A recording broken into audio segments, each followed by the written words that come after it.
నమస్తే. నా పేరు Swapnika Valmiki. Welcome to BRK health. Saraswati ఆకు గురించి ప్రతి ఒక్కరికి తెలిసే ఉంటుంది. కానీ సరస్వతి ఆకును ఎలా వాడాలి? ఎవరు వాడాలి? ఎలా వాడితే మీకు మంచి ఉపయోగాలు ఉంటాయనేది చాలా చాలా తక్కువ మందికి తెలిసుంటుంది. కాబట్టి సరస్వతి ఆకు గురించి అసలు ఎలా వాడాలి? పంచగవ్యలో దీనికి సంబంధించి ఎలాంటి ప్రయోజనాలు ఉంటాయి? వీటన్నింటి గురించి ఇప్పుడు మనం తెలుసుకుందాం. సో మనతో పాటి పంచగవ్య ఎండి, పంచగవ్య సిద్ధ, అలాగే పంచగవ్య భూషణ్, పంచగవ్య వైద్యరత్న, పంచగవ్య వైద్య సేవ ప్రపూర్ణ మనతో పాటు డాక్టర్ ఆనంద్ కుమార్ గారు ఉన్నారు. తన అడిగి తెలుసుకుందాం. హాయ్ సార్, నమస్తే అండి. ఓం నమస్తే జీ, వందే గోమాతరం. సరస్వతి ఆకు అనేది పేరులోనే ఆల్మోస్ట్ సరస్వతి ఆకు అంటే మేబీ చదువు కోసం వాడతారు అని మేబీ ఎవరైనా కూడా తెలిసిన వాళ్ళు చెప్పేయగలుగుతారు. బట్ సరస్వతి ఆకుని చదువుతో పాటు ఇంకా ఏ రకంగా వాడొచ్చు అంటారు? అయితే మెయిన్‌గా సరస్వతాకు ఏదైతే ఉన్నదో మీకు కొండ ప్రాంతాల లోపల మీకు లభ్యమవుతుంది. హ్మ్. చాలా మృదువైన మొక్క, బాగా చిన్న చిన్న ఆకులతోని ఉంటుంది. యెస్. లవ్ షేప్‌లో ఉంటుంది మీకు హా. ఆకు. హ్మ్. చూస్తే మీకు అర్థమైపోతుంది. గూగుల్ కొట్టేస్తే మీకు వచ్చేస్తుంది. హ్మ్. అయితే అసలు సరస్వతాకు మనం ఎందుకు తీసుకోవాలి అనేది ప్రశ్న. యెస్.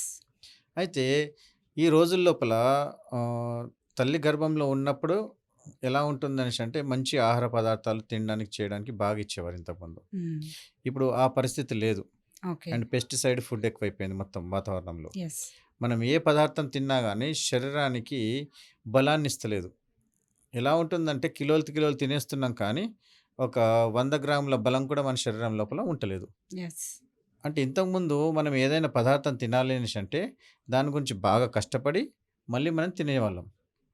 ఇప్పుడు కష్టపడకుండానే మనకు లభ్యమవుతుంది. కానీ దాని లోపల పోషక పదార్థాలు ఉంటలేవు. యెస్. అయితే అమ్మ కడుపులో మనం ఉంటున్నాము. హ్మ్. అప్పుడు తల్లి ద్వారా పోషక పదార్థాలు చేరాలి. యెస్.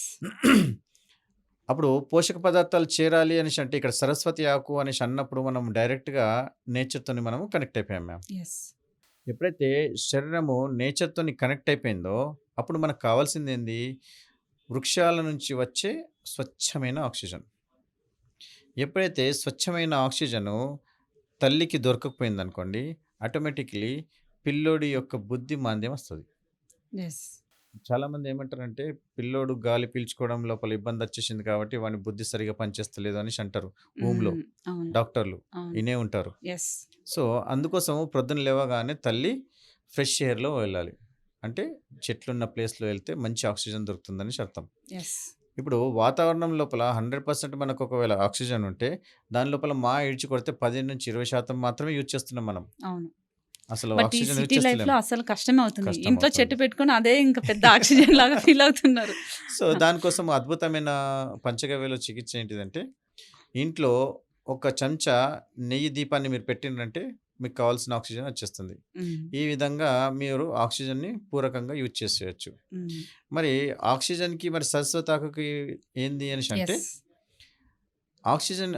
సరస్వతాకి లోపల ఆక్సిజన్ శాతము విపరీతంగా ఉంటుంది.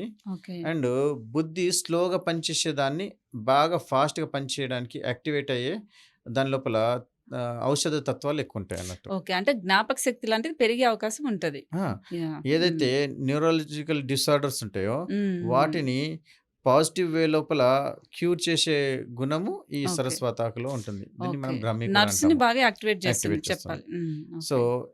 ఈ కణజాల వ్యవస్థ ఎప్పుడైతే వీక్ అయితుందో హ్మ్. దాన్ని యాక్టివేట్ చేయడానికి ఇంకా అద్భుతమైన మందేంటిది అనేసంటే అదే దేశవాళీ ఆవు నెయ్యి. ఓకే. దేశవాళీ ఆవు నెయ్యి ప్లస్ సరస్వతి ఆకు హ్మ్. వీటిని లేహ్యంగా మార్చి ఓకే. ఎవరైతే పిల్లలకు ప్రొద్దున సమయంలో ఒకవేళ మీరు ఇవ్వగలిగితే వారి యొక్క బుద్ధి మాంద్యం అనేది పోతుంది. యెస్. దాంతో పాటు పిల్లలు చురుకుగా అయిపోయేసి విపరీతమైన జ్ఞాపక శక్తి వచ్చేస్తుందన్నట్టు ఇక్కడ. ఓకే. దాంతోని ఏమవుతుంది అనేసంటే పిల్లలు ఈ మధ్య కాలం లోపల ఏమవుతుంది? అసలు విషయం ఏందంటే చదవడానికైతే బాగా చదివేస్తున్నారు. హ్మ్. తీరా పోయి ఎగ్జామ్ హాల్‌లో కూర్చున్నా, మేడం ఏదన్నా అడిగినా గానీ మర్చిపోతున్నారు. అయితే గ్రహణ శక్తి పెరుగుతుందిక్కడ. హ్మ్. దేనివల్ల? ఈ సరస్వతి లేహ్యం వల్ల. యెస్. సో, ఆకును కూడా పుచ్చుకోవచ్చు. కానీ నెయ్యితో పాటు లేహ్యంగా తీసుకున్నామనుకోండి, డైరెక్ట్‌గా మీకు ఎఫెక్ట్ పడతా ఉంటుందన్నట్టు. ఓకే. ఆ విధంగా మీరు కంటిన్యూ చేసుకోవచ్చు. ఓకే. తర్వాత వచ్చేసి సరస్వతి ఆకు లేహ్యాన్ని మనము శంఖపుష్పి, సరస్వతి ఆకు ఇవి రెండిటిని కలిపేసేసి యెస్. మళ్ళీ బట్ మందు దీన్నే బ్రహ్మి ఆకు అని కూడా అంటారు. అవునండి. అవును అంటారు. హ్మ్. అయితే శంఖపుష్పి కూడా ఇలానే బుద్ధికి సంబంధించిన మూలిక అన్నట్టు. ఓకే. ఇది కూడా కొండ ప్రాంతాలలో పెరుగుతుంది. హ్మ్. అయితే ఎవరైతే మతి స్థిమితం లేకుండా హ్మ్. స్ట్రెస్‌కి బాగా లోనైన వాళ్ళుంటారో యెస్. దీన్ని బ్రహ్మి మరియు అంటే సరస్వతి ఆకు మరియు యెస్. శంఖపుష్పి వీటికి సంబంధించిన లేహాల్ని మీరు ఒకవేళ పర్ఫెక్ట్‌గా తీసుకోగలిగితే హ్మ్. మానసిక రోగులకు కూడా మీరు క్యూర్ చేయొచ్చు. ఓకే. అంటే డిప్రెషన్‌లో ఉన్న వాళ్ళకంటున్నారా? లేకపోతే కొంతమంది అంటే మైండ్ సరిగ్గా పని చేయకుండా ఉంటుంది. ఆ టైప్ డిప్రెషన్ అంటారు. ఎళ్ళిన వాళ్ళకి ఒక రకంగా పనిచేస్తుంది. హ్మ్. మళ్ళీ పిచ్చి వాళ్ళైన వాళ్ళకి ఒక రకం పనిచేస్తుంది. ఓకే. తర్వాత శరీరము స్ట్రెస్‌కి లోనైనప్పుడు, కోపం విపరీతంగా పెరిగినప్పుడు, యెస్. మీ యొక్క రక్త స్థితిని, మీ యొక్క ఆలోచన స్థితిని బ్యాలెన్స్‌గా చేస్తుందన్నట్టు ఇది. ఓకే. బట్ అంటే కోమాలో వెళ్ళిన వాళ్ళకి కూడా ఇది ఉపయోగపడుతుందంటారా? కోమలో వెళ్ళిన వాళ్ళకు మీకు ఉపయోగపడేది ఏంది అనేసంటే హ్మ్. పంచగవ్య నాజిల్ డ్రాప్స్. ఇది ఓకే. నెయ్యి గురించి మనం ఇంతకుముందు హ్మ్. చెప్పుకున్నాం కదా! యెస్. హ్మ్. సో, అది మీకు అద్భుతంగా పనిచేస్తుంది. ఓకే. దీనివల్ల ఏమవుతుందంటే నాడీ వ్యవస్థను యాక్టివేట్ చేస్తుంది. అయితే ఇలా కోమాలో వెళ్ళిపోయిన వ్యక్తులను హ్మ్. సరస్వతి ఆకు మరియు నెయ్యితో తయారు చేసిన ఒక మందుంటుంది. ఓకే. ఆ మందును ఒకవేళ మీరు ముక్కులో సరిగ్గా ఏయగలిగితే కోమాలో ఉన్న వ్యక్తి కూడా మీకు లేచి కూర్చునే అవకాశాలు ఎక్కువుంటాయి. ఓహో! అప్పటికప్పుడే. ఛాన్సెస్ ఉన్నాయి. ఓకే.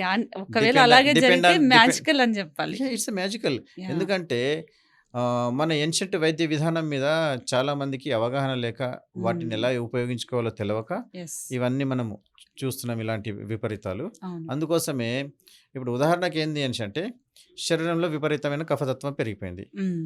బుద్ధి సరిగ్గా పనిచేస్తలేదు. యెస్. వాటికి కావాల్సిందేంది? అగ్ని. మరి అగ్ని దేంట్లో ఉన్నది? నెయ్యిలో ఉన్నది. హ్మ్. అయితే అలాంటి వ్యక్తిని ఏసీలో పండబెట్టొద్దు. ఓకే. ఏసీలో పండబెడితే కఫం పెరిగిపోతుంది. అప్పుడు బుద్ధికి సంబంధించేసిన నాడీ వ్యవస్థ యాక్టివేట్ కాదు. అప్పుడేం చేయాలి? ఏసీలో పండబెట్టకుండా ఆ యొక్క సరస్వతి లేహంతో తయారు చేసిన ఈ నెయ్యి ఏదైతే ఉన్నదో, ఈ ఘృతాన్ని యాహ్! ముక్కులో డ్రాప్స్ వదలాలి. ఓకే. అలా వదిలేసిన తర్వాత మీరు చూస్తే మీకు తేడా తెలిసిపోతుంది. యాహ్! అయితే ఈ రోజుల్లో ఏం చేస్తున్నారు అనేసంటే, హ్మ్. శరీరము నేచురల్‌గా ఉండేది ఏ స్థితి అండి? వేడిగా ఉంటుంది టెంపరేచర్. అవును. అవును. టెంపరేచర్ వేడిగా ఉంది అనేసంటే, శరీరము క్యూర్ అవ్వడానికి తనను తాను కష్టపడుతుందని అర్థం. యెస్. అలాంటి దాన్ని మనం ఏం చేస్తున్నాం డైరెక్ట్‌గా చలిలో పెట్టేస్తున్నాం. అంటే యెస్. ఫ్రిడ్జ్‌లో ఏసినట్టు. హ్మ్. అంటే నువ్వు ఉన్న స్థితిలోనే ఉండు అని ఫ్రిడ్జ్‌లో పెట్టేసినట్టు మనం ఏసీలో పెట్టేస్తున్నాము. యెస్. అయితే డాక్టర్లు పేషెంట్‌కి వేడవుతుందనేసి పెడతలేరు. హ్మ్. వాళ్ళ ఎక్విప్‌మెంట్ పాడైపోకుండా ఏసీలు పెడతారాళ్ళు. ఓహో! ఇది తెలియదు ఓకే. చాలా మందికి. హ్మ్. ఎందుకంటే ఆ ఎక్విప్‌మెంట్ ఏదైతే ఉన్నదో వా బాగా నాజూకైన సాఫ్ట్‌వేర్ ఉంటుంది. యెస్. అవును. అది కొంచెం కూడా హీట్ అయిపోతే మెషిన్‌లు పాడైపోతాయి. పాడైపోతాయి. So, yes. అందుకోసం వారు ఏసీలో పెట్టేస్తారన్నట్టు. హ్మ్. Yes. Depend on situation. But హ్మ్. మొత్తానికైతే సరస్వతి ఆకు వల్ల సరి అయిన స్థితి లోపల ప్రొద్దున సమయంలో మరియు రాత్రి పండుకునే టైంలో ఒక్కొక్క స్పూన్ ఒకవేళ తీసుకోగలిగితే పిల్లల యొక్క బుద్ధి చురుకుదనం పెరిగిపోతా ఉంటుంది. ఓకే. అది. సో, అంటే సరస్వతి ఆకు ఇంతకుముందు మీరు చెప్పిన విధంగా చాలా ఉపయోగాలున్నాయి. బట్ ఇది సరస్వతి ఆకు అందానికి సంబంధించి గూడా ఏమైనా ఉపయోగపడుతుందంటారా? మోస్ట్‌లీ ఏందనేసంటే ఏదైనా సరే ఆకు లోపల ఆక్సిజన్ కంటెంట్ ఎక్కువున్నది అనేసంటే హ్మ్. ఆటోమేటిక్‌లీ స్కిన్‌కి సంబంధించేసి లేపనాలకు అద్భుతంగా పనిచేస్తుంది. ఓకే. అయితే అంటే దాన్ని యాహ్! దాన్ని లేపనం. తీసుకునే విధానంలో ఉంటుంది. హ్మ్. ఏదైనా సరే పచ్చిగా తీసుకుంటే ఒక విధంగా పనిచేస్తుంది. డ్రైలో తీసుకుంటే ఇంకో విధంగా పనిచేస్తుంది. ఓకే. అయితే పచ్చిది శ్రేష్టం. ఓకే. కానీ సరస్వతి ఆకు మోస్ట్‌లీ పచ్చిది దొరకదు. అయితే యెస్. దాన్ని మనం పెంచుకోవాల్సొస్తుంది. ఓకే. అండ్ బట్ కంట్రోల్డ్ అయినా ఎన్వైర్న్‌మెంట్. ఇప్పుడు మనకి పౌడర్ రూపంలో వచ్చేవి గూడా బట్ ఏది ఒరిజినల్, ఏది కాదని తెలుసుకోవడం కష్టమైపోతుంది. అలాంటప్పుడు వైద్యులు హ్మ్, బాగా వాటి గురించి అవగాహన అచ్చుండాలి. యెస్. ఎందుకంటే వాటి యొక్క గుణధర్మాలుంటాయి. హ్మ్. ఏదైనా మూలికకు. యెస్. ఆళ్ళలా ముట్టి నాలుక మీద ఏసేసి చెప్పేసేస్తారు. ఓకే. అది కాదా? అవునా? కాదా? యాహ్! అదే ప్రాబ్లమ్. ఇప్పుడు వైద్యుల్ని అడగకుండానే ఏదో ఆన్‌లైన్‌లో చూసారు. ఓకే. సరస్వతి ఆకు దానిపైన పేరుంటే చాలా ఆర్డర్ ఇస్తున్నారు, వాడేస్తున్నారు. ఆ తర్వాత సైడ్ ఎఫెక్ట్స్ వస్తే దానిపైన ఆయుర్వేదం పైన, పంచగవ్యం పైన వేస్తున్నారు. అమ్మో! వాడటం వల్ల సైడ్ ఎఫెక్ట్ వస్తుంది అయితే అని. ఇక్కడ ప్రాబ్లమ్ ఏమైందంటే హ్మ్. ఫార్ములా కరెక్టే. యెస్. తీసుకున్న ఇంగ్రీడియెంట్స్ సరిగ్గా లేదు.